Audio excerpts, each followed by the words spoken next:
Hello guys, কেমন আছেন সবাই? আশা করি সবাই খুব ভালো আছেন। নতুন একটি ভিডিওতে আপনাদের স্বাগতম। আজকে কথা বলবো জংলি মুভিটি নিয়ে, যে মুভিটি আমি দেখে ফেলেছি এবং সেটা নিয়ে বলবো। তো ভাই, যে বাংলাদেশের থেকে বাংলাদেশি মুভি রিভিউ করতে পারছি না, এটা আমার জন্য এটা দুঃখের বিষয়। কারণ ভাই, আমি বিভিন্ন মালায়ালাম ইন্ডাস্ট্রির মুভি রিভিউ করে, অন্যান্য ইন্ডাস্ট্রি রিভিউ করি, তো বাংলা ইন্ডাস্ট্রি আমি বাংলাদেশের থেকে কেন রিভিউ করতে পারি না? দুঃখিত ভাই যে দেখতে পারিনি জংলি মুভিটা। তো আজকে দেখে ফেলেছি ভাই, বিভিন্ন মুভির কারণে যে এটা দেখা হয়নি, কিন্তু আজকে এটা মুভিটা দেখে ফেলেছি। তো আজকে এই মুভিটা নিয়ে রিভিউ করব। জংলি মুভি তো বাংলাদেশের ইন্ডাস্ট্রিতে ধরো আস্তে আস্তে শাকিব খানের পরেই অন্যান্য হিরোরা, যেরকম আফরান নিশু বলো, সিয়াম আহমেদ বলো, এরা আস্তে আস্তে ধরো সামনের দিকে এগিয়ে নিয়ে যাচ্ছে, সেটা একটা ভালো দিক।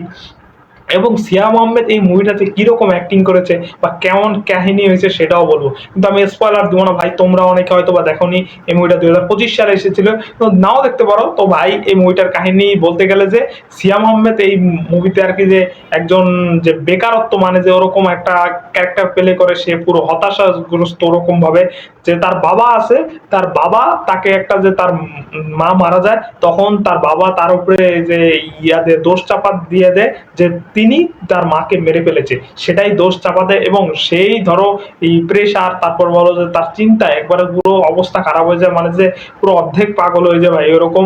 ভাই দাড়ি চুল এরকম অ্যাক্টিং করেছে ভাই, বেস্ট লেগেছে আমার কাছে। এবং তার ধরো যে অ্যাক্টিংটা করেছে ভাই সিয়াম আহমেদ, বলার মতো না। এবং ধরো ওই জায়গায় তারপর তারপর থেকে তার দোষ দেওয়ার পর তারপর তিনি গ্যারেজে চাকরি করা শুরু করে, মানে যে সে একটা গ্যারেজে কাজ করে।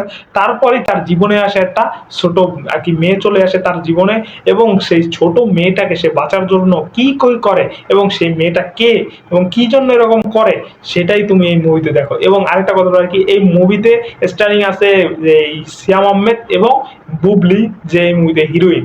এবং এই দুইজনের অ্যাক্টিং ভাই অন্যান্য মুভি থেকে সিয়াম আহমেদের এই মুভিতে ট্রান্সফরমেশন যেটা দেখানো হয়েছে সেটা বেস্ট, এবং বুবলিরও অভিনয় মোটামুটি পারফেক্ট।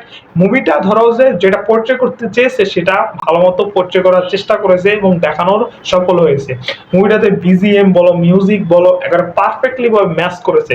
আর বাংলাদেশি ইন্ডাস্ট্রিতে দিন দিন যে এরকম ভাবে যে এগিয়ে যাচ্ছে, সেটা আমার ধারণার বাইরে। ধরো মুভিতে শাকিব খান বর্তমানে যে মুভিগুলো করছে, সেই ধারার বজায় রাখার চেষ্টা করা হচ্ছে সিয়াম আহমেদ। এবং সিয়াম আহমেদের আগের মুভিগুলো দেখো, এই মুভিগুলো দেখো ভাই, অনেকটা আকাশ পাতাল ডিফারেন্স আছে অবশ্যই। এবং সেই ক্ষেত্রে এই মুভিগুলো অনেকটা বেটার পারফরমেন্স দিয়েছে এই মুভিতে তিনি।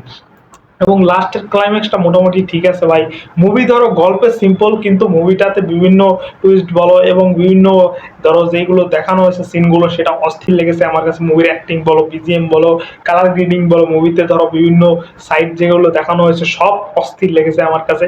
এই মুভিটা মোটামুটি খারাপ না ভাই। এবং এই মুভিটির ডিরেক্টর যেটা আছে তিনি হলো রহিম, যে ভাই বেশ একজন ডিরেক্টর, যে মুভিটাকে ভালো মতো সিয়াম আহমেদকে এই জায়গায় অ্যাক্টিং করাতে পেরেছে। এবং তিনি যে ভাই যেভাবে কাহিনীটা লেগেছে, বেস্ট লেগেছে। বাংলাদেশি ইন্ডাস্ট্রিকে আমি ফুললি সাপোর্ট করব।